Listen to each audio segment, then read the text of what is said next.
اور ایسے ہی دعا ایک عمل ہے، ہم دعا کرتے ہیں اور اس کا بدلہ اور اس کا اجر اور اس کا فائدہ مردے کو بھی حاصل ہوتا ہے۔ رحمت کونین صلی اللہ علیہ وسلم فرماتے ہیں کہ ایک شخص کا مرنے کے بعد درجہ بلند ہوا تو اس نے اللہ تعالیٰ کی بارگاہ میں عرض کی، یا رب کریم، میرا تو عمل منقطع ہو گیا، یہ اب میرا درجہ کیسے بلند ہوا؟ تو اللہ تعالیٰ نے ارشاد فرمایا کہ یہ تیری نیک اولاد نے ابھی تیرے لیے دعائے بخشش و مغفرت کی ہے، اس کا نتیجہ ہے۔ اس لیے ہم اہل سنت کا یہ عقیدہ ہے کہ اگر ہم کوئی عمل کرتے ہیں اور یہ ذہن میں رکھیں، چاہے وہ فرض ہو، واجب ہو، سنت ہو، نفل ہو، مستحب ہو، اس سب کا ثواب ایصال کیا جا سکتا ہے۔ فتاوی عالمگیری میں علامہ ابن عابدین شامی صاحب رحمۃ اللہ علیہ، اس فتاوی شامی کو رد المحتار بھی کہتے ہیں۔ یہ فقہ حنفی کی ایک مشہور کتاب در مختار کی شرح ہے۔ اس میں آپ نے خود یہ لکھا مسئلہ کہ فرض ہو، واجب ہو، سنت و نفل ہو، سب کا ثواب آپ بخش سکتے ہیں۔ اس کا مطلب ہے کہ یہ جو کہ ہم بعض لوگوں میں غلط فہمی ہوتی ہے کہ قرآن خوانی کراؤ اس کا ثواب بخشو، یا آیت کریمہ کرواؤ پھر کرو، تو اس کا بھی پہنچے گا اور آپ اہتمام کرنا چاہیں تو حرج نہیں۔ لیکن اگر آپ فرض نماز پڑھ رہے ہیں، پڑھنے کے بعد اس کا ثواب ایصال کر دیں۔ آپ کوئی نفلی کام کرتے ہیں، آپ کو صدقہ کرتے ہیں، سب کا ثواب۔ اچھا، یہ بھی میں نے دیکھا ہے، اگر میری بہنیں بھی سن رہی ہیں یا بعد میں سنیں گی، بہنوں میں خاص طور پہ میں نے ایک بخل کسی کیفیت دیکھی ہے۔ ایک قرآن ختم کیا، بھائی کس کے لیے؟ نانی کے لیے، یہ صرف میری نانی کے لیے۔ دوسرا قرآن پڑھیں گی، یہ امی کے لیے۔ ارے بھائی آپ کیوں بخل کر رہے ہیں؟ جب اللہ کی رحمت بڑی ہے، وہ اجر دینے کے لیے تیار ہے، اور آپ اگر ایک کاروبار سے انویسٹمنٹ کر کے 1,00,000 روپے کما سکیں، اور دوسرا کہے کہ اگر میں تھوڑی سی ٹیکنیک بتاؤں، یہی 1,00,000 1 کروڑ میں بدل سکتا ہے، تو پھر ادھر کیوں نہ جائیں کہ بھئی 1 کروڑ کما لیں؟ تو ہم کہتے ہیں اس کے لیے، اس کے لیے۔ حالانکہ اعلیٰ حضرت نے ارشاد فرمایا کہ اگر کوئی ایک قرآن پڑھ کر فرض کر لیں 10 مردوں کو بخشے گا تو سب کو پورا پورا قرآن کا ثواب ملے گا۔ ایسا نہیں کہ کچھ کچھ سپارے جا رہا ہوں، پورا پورا قرآن کا ثواب ملے گا، اور بخشنے والے کو 10 قرآن کا ثواب ملے گا۔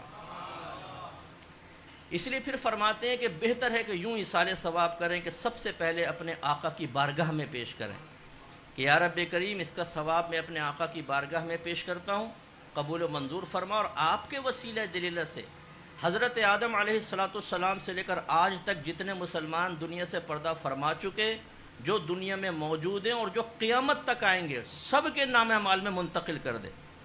تو اس کا مطلب سب کو پہنچے گا اور آپ کو ان سب کی تعداد کے برابر ملے گا۔ تو بخل کیوں کریں صاحب؟ ہم یہ سوچتے ہیں کہ نہیں، اگر دادا کو بھی کر دیا، دادی کو کے ساتھ ساتھ دادی کہیں گی یہ تم نے کیا کیا؟ ساری زندگی دادا کو برداشت کرتی رہی، تم نے مرنے کے بعد بھی میرے ساتھ کر دی پارٹنرشپ۔ ارے بھائی کریں، کوئی فرق نہیں پڑتا۔ یہ بخل کی کیفیت سے ہمیں باہر نکلنا چاہیے۔ ہمیشہ وسعت رکھیں، اللہ تعالیٰ بڑا رحیم و کریم ہے۔ ہر ایک کی قبر میں نور اترتا ہے۔ جب آپ ایصال ثواب کرتے ہیں اجتماعی طور پر، تو قبور میں نور اترتا ہے۔ حضرت مالک بن دینار رحمۃ اللہ علیہ فرماتے ہیں، میں سفر کر رہا تھا، قبرستان کے پاس سے گزرا تو مجھے ایک نور نظر آیا، تو میں نے کہا لا الہ الا اللہ، ایسا لگتا ہے کہ اللہ نے ان سب کی بخشش کی ہے، ایسا نور نازل ہو رہا ہے۔ تو مجھے ایک غیبی آواز آئی، وہ گویا کہ ایک مردہ کہہ رہا تھا۔ اس نے کہا کہ یہ نور ایک شخص کے ایصال ثواب کا ہے۔ تو میں نے کہا وہ کیا تھا؟ اس نے کہا اس شخص نے ایک دن وہ اپنے حجرے سے باہر آیا اور 2 رکعت نماز اس طرح پڑھی کہ الحمد شریف کے بعد ایک بار قل یا ایھا الکافرون اور ایک مرتبہ سورہ اخلاص، دونوں رکعتوں میں سے پڑھ کے اس کا ثواب ہمیں بخشا، یہ نور تم اس کا دیکھ رہے ہو۔ تو حضرت مالک بن دینار رحمۃ اللہ علیہ فرماتے ہیں کہ میں نے تہیہ کر لیا، اب میں بھی اسی طرح ایصال ثواب کروں۔ کچھ عرصے بعد کہتے ہیں مجھے خواب میں نبی کریم صلی اللہ علیہ وسلم کی زیارت ہوئی، اور سرکار نے ارشاد فرمایا کہ اے مالک، جتنا تو نے میری امت کو ہدایہ بھیجے، اس کے بدلے میں اللہ تبارک و تعالیٰ نے تیری بخشش فرما دی۔ اور یہ اچھی طرح یاد رکھیں کہ جب آپ اپنے ذہن میں وسعت پیدا کر کے، خصوصاً انبیاء علیہم السلام، صحابہ کرام، اولیاء عظام اور اہل بیت اطہار کو ایصال ثواب کرتے ہیں، ثواب ایصال کرتے ہیں، ان کے پاس پہنچتا ہے۔ آپ کے نام کے ساتھ آپ کے والد کے نام کے ساتھ تعارف ہوتا ہے، یہ فلاں بن فلاں نے بھیجا ہے، اس سے ان کے درجے بلند ہوتے ہیں، ان کے قبور میں انوار و تجلیات اللہ کی طرف سے نازل ہوتی ہیں، رحمتیں نازل ہوتی ہیں، انہیں روحانی سکون ملتا ہے۔ جب آپ ان کے لیے اس طرح روحانی سکون اور درجات کی بلندی کا سبب بنتے ہیں، علماء کہتے ہیں اب ذرا تصور میں سوچیں، جب آپ میدان محشر میں پہنچیں گے اور ان نفوس قدسیہ کو اللہ تعالیٰ اذن شفاعت عطا فرمائے گا، تو یہ کسی کا احسان نہیں رکھتے ہیں، یہ تمہیں ڈھونڈ ڈھونڈ کر تمہاری شفاعت کریں گے۔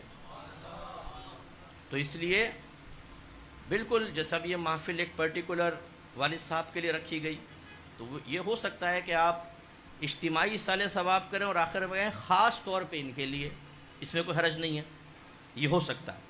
تو جیسے بھی یہ رکھی گئی ان کے لیے خاص اصالِ ثواب، اور دعا میں سب کو بخش دیا جائے، سب کو ایصال کیا جائے، تو انشاءاللہ تعالی میدان محشر میں، اور پھر ہم اہل سنت کے لیے خاص طور پہ بڑی سعادت کی بات، ہم کوئی زندگی میں ایک بار نہیں کرتے ہیں، ہم تو بار بار کرتے ہیں۔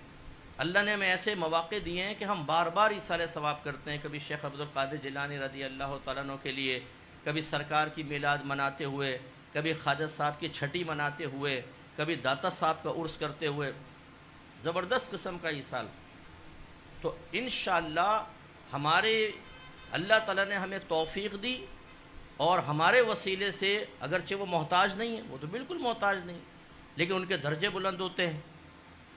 تو اگر کوئی ہمیں تحفہ دے اور میں پیسے والا ہوں تو میں اس کو جواب میں دوں گا، اگر میں سخی ہوں تو جواب میں دوں گا، اور فرض کر لیں کسی نے مجھے 100 روپے دیے اور میں کروڑ پتی ہوں تو میں اپنی حیثیت کے مطابق دوں گا۔ تو اب اندازہ کریں کہ ہم ثواب ایصال کرتے ہیں اپنی حیثیت کے مطابق، اور ان بزرگوں کی طرف سے جو جواب آئے گا وہ ان کے درجات کے اعتبار سے آئے گا، وہ ہوگا کہ آپ سوچئے ذرا۔ اس لیے یہ بہت اچھی محفل ہے، اس طرح کی محافل بھی سجائیں، اور ویسے بھی آپ ذہن بنائیں کہ جو کچھ آپ نیک عمل کرتے ہیں، رات کو سونے سے پہلے دعا کر لیں، اللہ تعالیٰ جو بھی میں نے نیک عمل کی اس کا ثواب بارگاہ رسالت میں اور آپ کے وسیلہ جلیلہ سے آدم علیہ السلام سے لے کر قیامت تک جتنے گئے، جتنے موجود ہیں، جتنے آئیں گے، سب کو پہنچا دے، سب کو پہنچے گا، اور آپ کے نام اعمال میں سب کی تعداد کے برابر۔